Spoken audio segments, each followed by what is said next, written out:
Nail fungus is annoying. Yellow, thick nails that just won't go away. Orivelle promises a simple pen that fixes it, but does it actually work? Let's get into it. Orivelle is a pen-style treatment with plant-based ingredients that you apply directly to infected nails. It's not a cream or a pill. You just twist the pen, brush it on your nail, and let it dry. No mess, no extra tools needed. The main ingredient is tea tree oil, which has been used for fungal issues for years.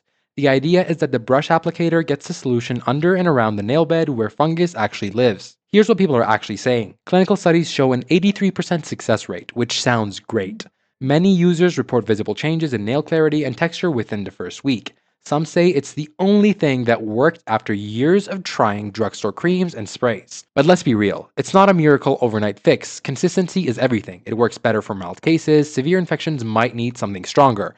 Results vary based on how bad your fungus is and how often you actually use the pen. Not everyone loves it, by the way. Some people feel the price is high compared to cheaper drugstore options.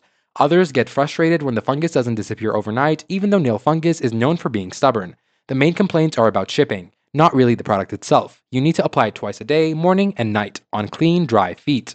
If you forget or skip days, it won't work out as well. So, bottom line, Orivelle is convenient and effective for many people without the harsh side effects of prescription treatments.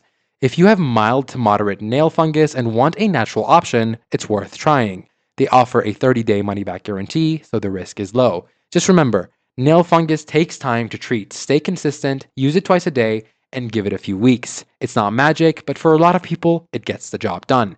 That's the Orivelle Nail Fungus Pen, guys. Have you tried it? Let me know in the comment section below. Don't forget to like, share, and subscribe if you enjoyed this video, and I'll see you in the next one.